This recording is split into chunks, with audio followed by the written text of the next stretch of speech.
I love how you wrapped that up into the concept of universal design, and you really got my gears turning, specifically when you're talking about like normalizing this in classrooms and for kids as part of learning. Um, I can definitely see. I understand why kids are more likely to be able to press a button at their desk rather than shouting out, because like shouting out, or everybody raises their hand and you pick one person out of 30 that gets to respond. It doesn't make a lot of sense. But if kids can, let's say if you have a classroom full of kids that are fluent and able to use a care recorder, they can all, anytime a question is asked, they can all provide an answer. Which with audible communication, you can't do that. You can't have 30 people shouting at you at once. But if you have 30 text bubbles that pop up in front of you with some sort of either a badge or a wearable display or some sort of augmented reality or virtual classroom, the teacher can then read through all those answers very, very quickly, much more quickly than if she was going to ask each one individually and listen. And I think there's so much power in making things accessible that goes beyond just inclusivity. Yeah, yes. Inclusiveness, inclusivity, inclusion has become my package of I don't want it anymore. Right now, I'm my whole being, literally for as long as I can remember, has been about trying to help folks belong. Inclusion is a step in that direction, but inclusion always is one owner, one non-owner trying to figure it out. Wow. So, though it is a step in the right direction, it never allows the non-owner to feel they're in their right place, and it diminishes the capacity of the perceived owner to truly be in a connected community with the non-owner. Right. So I think children are wonderful examples of inclusion. Right? We tell children to share. We tell children to move over on the couch and make space for their sibling. Right? It's never happy. When you sort of forcefully insist on inclusion, there's going to be resistance. There's going to be a feeling that someone is unnaturally and uncomfortably in my space, and I didn't have a choice.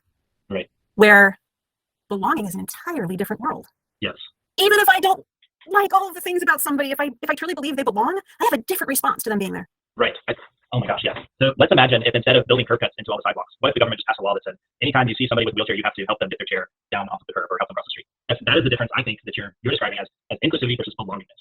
And one of them has this sort of like territorial requirement that makes both parties uncomfortable in some way, or has the potential to at least. Whereas the other, in creating a truly accessible world where everybody belongs, it just allows them to be a part of it rather than to be included. It's like I think the couch sharing is great. When your parents make you take your little brother with you. It's, oh gosh, here we go.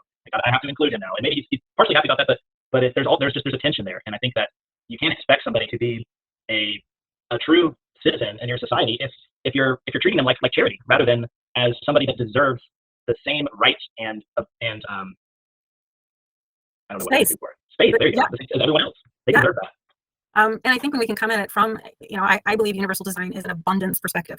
Universal design says we can find a way for everybody to have what they need. And it's very different from compromise. Inclusion is a compromise concept. Like you said, we're both going to be uncomfortable. I think about one of the things I have in my background is care of the elderly. And I think about having to learn how to help somebody in and out of their chair, how to safely navigate that chair with them in it. And if you made a law that said, if you see a person in a wheelchair, you have to help, the person in that wheelchair is in so much danger. Right. Yes. How do you know everybody knows how to do that? How do you, right? Right. And then you have like the folks who feel like totally passionate about helping, fighting with the people who think they're supposed to help but don't want. Like it just creates the weirdest problems. Yes. Right? Like, no, I saw them first time helping. I didn't see them at all. I don't know what you're talking about. Right? Just the weirdest problems. Right. When you artificially impose yes. how we are with each other. Where if you can create something that not only acknowledges but values the specific identity of each person. It's not this person needs, therefore we will take from you, and now you may not have quite enough. Yep. But this person needs, and if we think together, we'll not only find out how to solve this need, your life will improve. I can't imagine not wanting that. I can't imagine not wanting that.